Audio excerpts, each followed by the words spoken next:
3, 2, 1. Hi everyone, this is Athletes Reporting. Okay.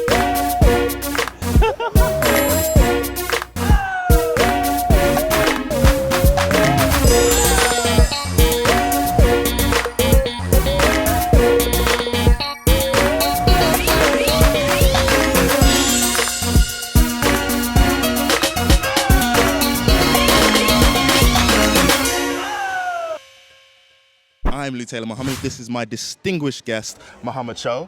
And normally, at this point in the interview, I would talk about how I'm World Grand Prix champion 2 times, European champion, Commonwealth champion, but we don't have time to list all of my achievements because we would run out of film. So instead, I'm going to talk to you and ask my friend here some questions that you might not normally hear, and hopefully you'll get some answers that you wouldn't normally get. So let's start. Mahama Cho, Yes, are you with me? I am with you, sir. What is your favorite movie to watch before a fight? The one for me will be kickboxing. That'll be one. But there's another one, No Retreat, No Surrender, where the kid is basically growing up. Bruce Lee is the ghost, teaching them how to fight and whatnot. Yeah, it's quite a good film. I probably might put No Retreat, No Surrender in front of kickboxing because it shows a bit of Taekwondo in there, so which is kind of nice. So yeah, that'll be my film. Okay. That's really interesting. So you've probably taken one of my ones, Kickboxer. I really like Bloodsport with Jean-Claude Van Damme. That's a really good one. Film. That's a really good one. I do like that one. Yeah. That's a good one to watch before a fight. Gets me pumped up. Gets me right in there.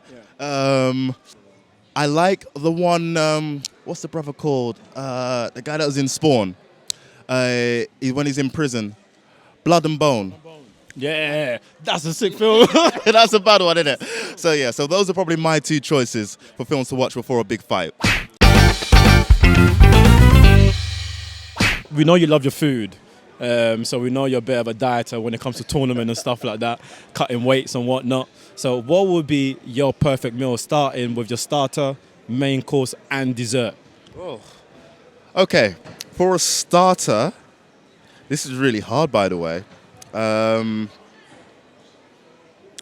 would probably have ackee and saltfish, which for any of you who are from the Caribbean islands watching this, you know, is a really, really delicious dish. Ackee is kind of is it like a plant? It's like a plant, and saltfish is, well, it's fish, and you mix it together, you get ackee and saltfish. So that would be my ideal starter, with some dumplings on the side, by the way. You can tell us now mine is 80. Only on weighing day. So what would be your main course? The main meal would probably have to be jerk chicken, rice and peas, with some coleslaw on the side, with some plantain. And for dessert, it would have to be apple crumble with custard. But not just regular apple crumble. It has to be crumble with like lots of extra crumble on the top. So when it gets in your mouth, it just crunches. You know, you get that. Do you remember back in school days when they'd give us them custard with apple crumble? Do you remember that little plate? It was never filling, but it was all right. Do you know what I mean? Exactly. I was well before welterweight, so I used to be able to eat as much apple crumble as I wanted, but now, rarely ever.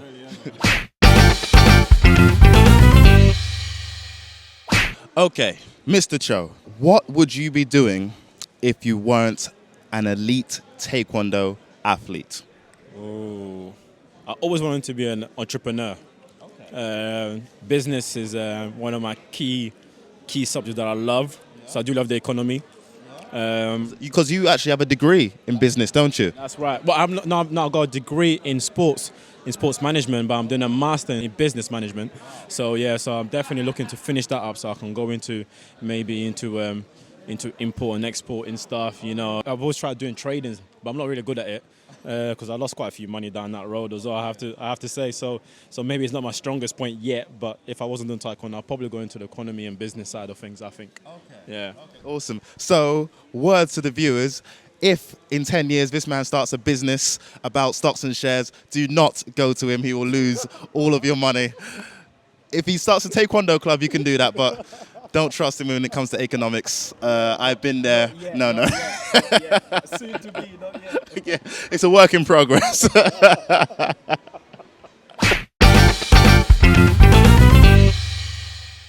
Who would be your role model today? So talking about taking you back from when you started and what made you come into the sport, who would be that number one person who you always look up to? Well, for me, that's actually a really easy question. Definitely my dad. So the story of me and my dad is he was teaching me Taekwondo since I was 3 years old.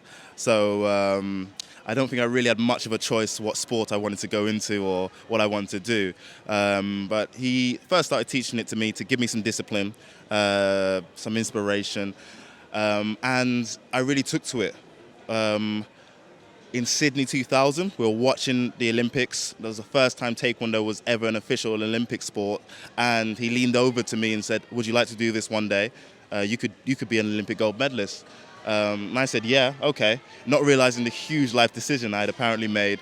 But from then on, it was me and my dad. He took me to lots of international tournaments. He trained me. And he is the reason why I am what I am today. So definitely my dad's my biggest role model and my biggest inspiration.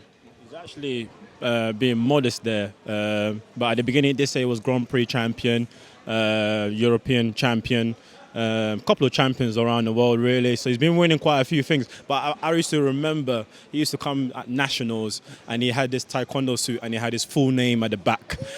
So he wasn't scared to put his name out there and let people know what it was about. So big up to Lutalo Mohammed. But you have to let them know. Yeah. You have to let them know. So if you want to let people know, make sure you put your full name in the back of your suit.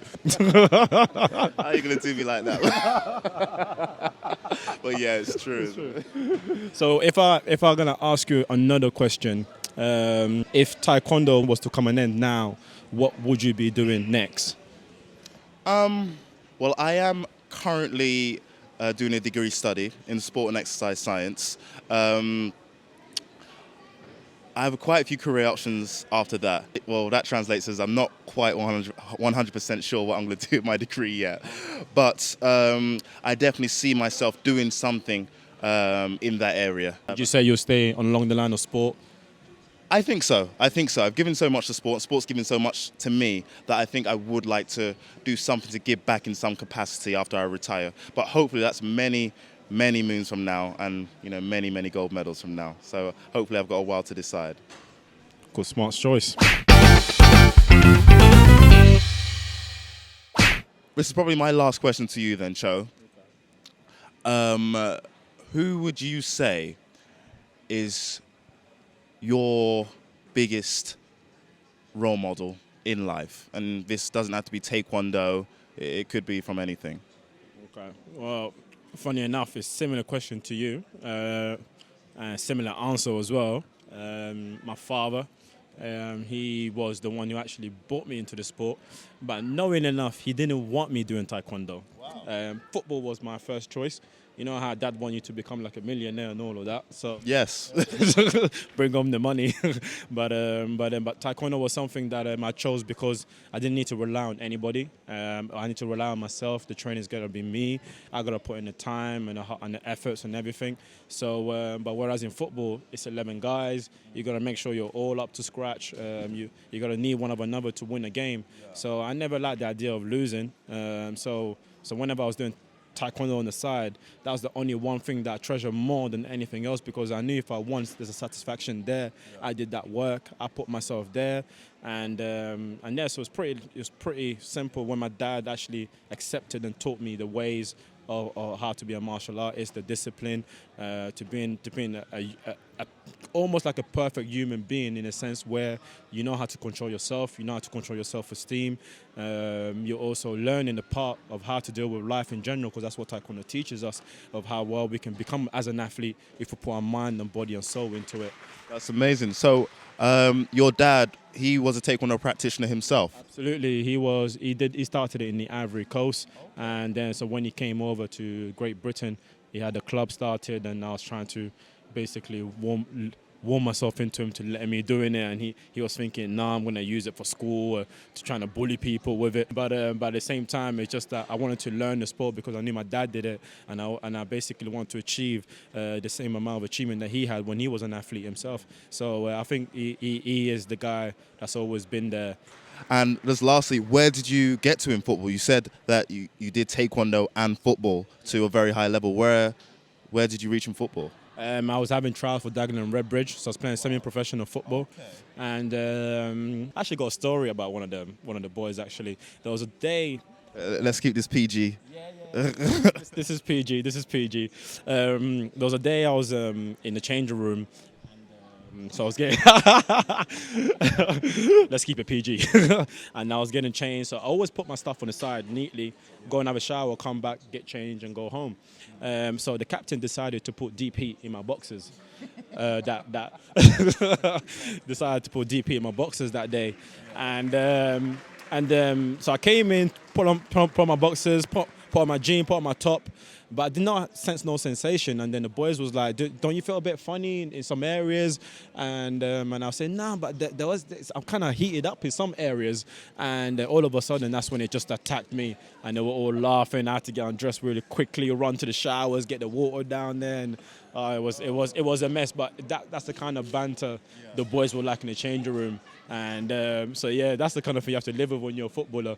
So it was great. It was fun, and I really did enjoy myself. But Taekwondo is something that I just want to up a notch and do what I can in there. So hopefully, come the Olympic Games, I'll try and do my best to represent the country the best I can. God willing, God willing. So I think that's it from me and Mahama Cho. Moral of the story is this guy could have been a millionaire. He could have been the next Cristiano Ronaldo, but instead he's sitting here in front of you, not with millions of dollars, but with 2 pennies to rub together. It's not fluctuating right now, is it? Exactly. He wasted all his money on stocks and shares. All right. Thank you. I've been Lutalo Mohammed. This has been Mahama Cho. This is Athletes Reports coming back to you. Thank you very much.